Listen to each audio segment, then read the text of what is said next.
So I want to tell you all a little story of a neighborhood in Memphis that I get to walk alongside.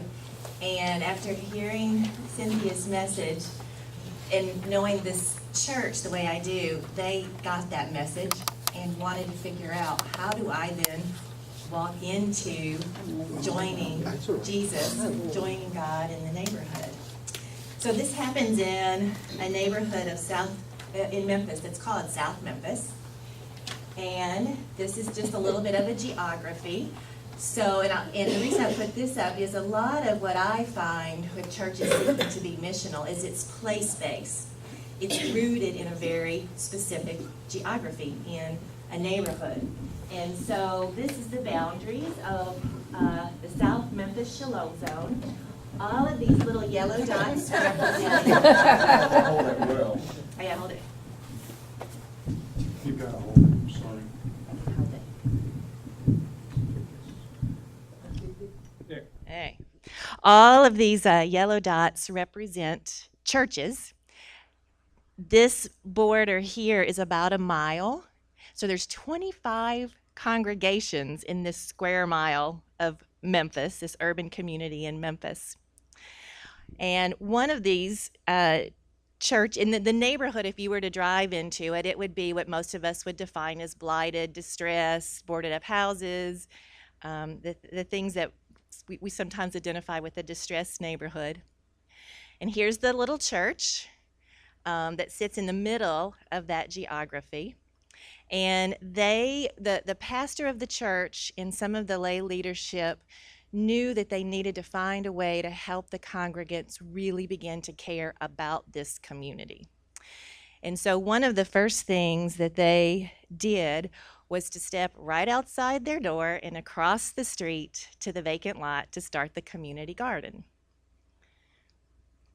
And so this is a picture from probably the summer of 2010. They took 2 vacant lots across the street.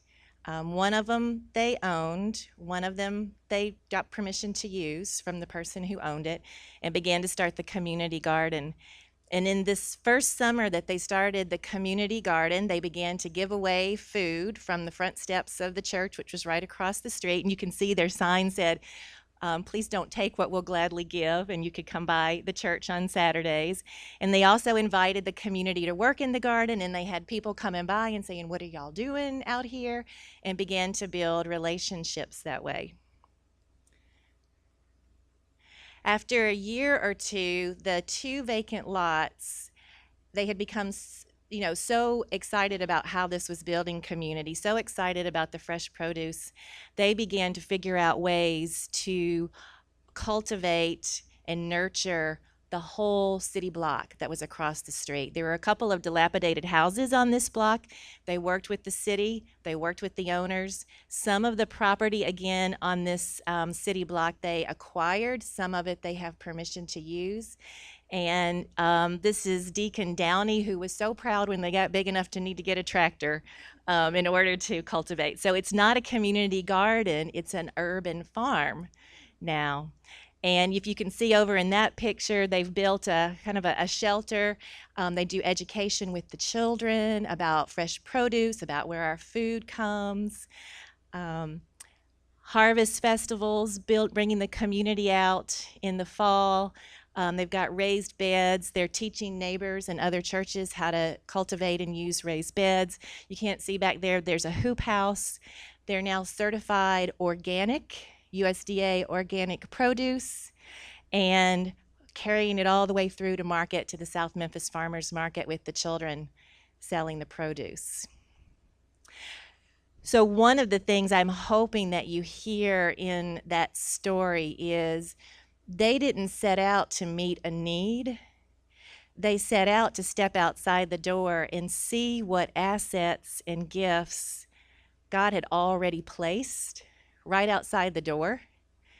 And they didn't set out to create an urban farm. They just set out to cultivate that vacant piece of land that could have been seen as a problem, but they ended up turning it around to see how it was an asset that had them see other assets, which had them see other assets, which had them see other opportunities, which had them innovating and creating in new ways that they didn't first set out to do when they first stepped out the door.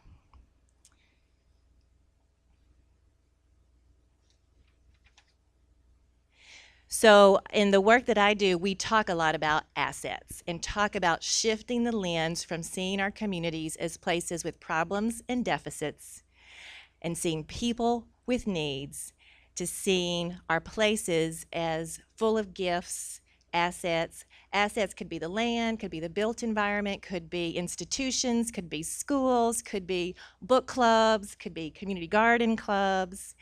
But probably the biggest asset, as you guys are going to get, is the giftedness of the people. And so we often talk about that every person has 4 types of gifts. They have skills, things that you've learned well enough to do. I could do that for you. They have gifts in the sense of their giftedness that God has given them.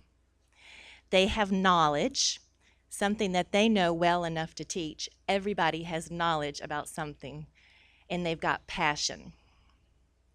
So what this congregation did was step outside the door, started cultivating that piece of land, but in the process met people and helped see, name, and invite those 4 types of gifts to be given back to the community. So it wasn't about what the church was doing for the community. It was about seeing those 4 gifts, skills, knowledge, passion, and giftedness in the people of the community and inviting them to use that.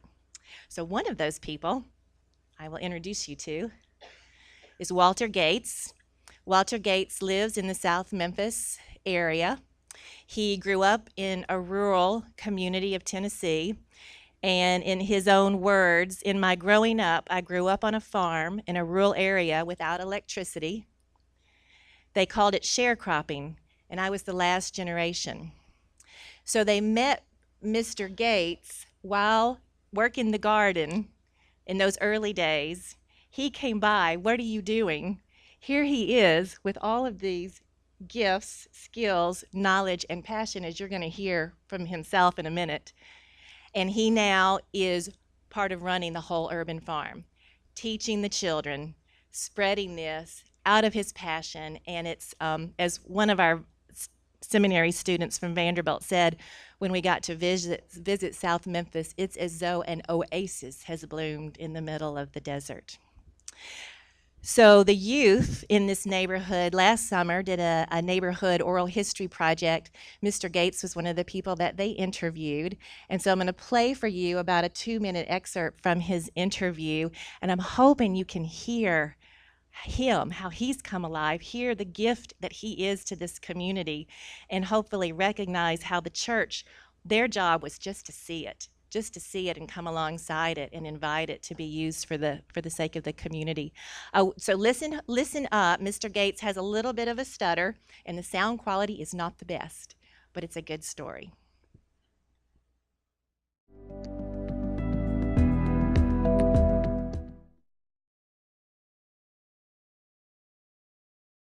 It means home. At this point, home. And when you say home, you want all of the things that make home possible. You know,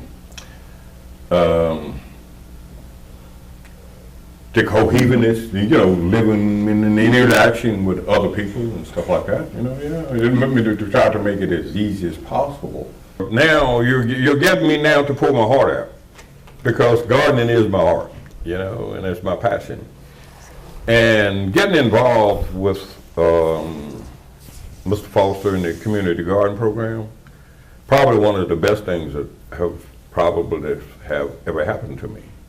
And we were in the process of expanding the consciousness of community gardening. You know, A.B. Hill School, we got them started off. Got a little church over here named Monumental Baptist, they got started. What else? Well, also I belong to the Soulville Gardening Committee, and, you know, and what we do there is we trying to get schools and churches in this zip code, the gardening experience. You know, because we're trying to get many people as possible. I call it getting them dirty, because working in the garden is dirty work. So that's Mr. Gates. He goes on to talk a lot more with the youth. Um, and so I don't know if you heard it. One of the things that comes to my mind is the verses from Jeremiah 29, where God says, "You go to in this place where I've sent you, you build houses." And he calls about home. This is home, and what home means. You plant gardens, you eat what they produce. One of the things that you don't know about Mr. Gates, because we didn't play the whole interview, is God also says, and to have families. And Mr. Gates tells us later on that he's not married and he never will be. But um, but just to see his skills, gifts, passion, knowledge just put to life when he says Mr. Foster, connecting with Mr. Foster was one of the best things that ever happened. That's Reverend Foster of the church there as well. So this was hopefully to give you a little bit of another concrete example of what it looks like. I'm hoping also that maybe it's got you thinking about your neighborhood, not just as the needs that are there, but also imagining what would it look like to step out and have eyes to see the gifts and the assets and the abundance that God has already put there. And then what would it look like to begin to figure out how to connect those in a way that we don't even know what that's going to produce yet. But it's going to produce something because God's placed it there, the building blocks of the kingdom, as you said.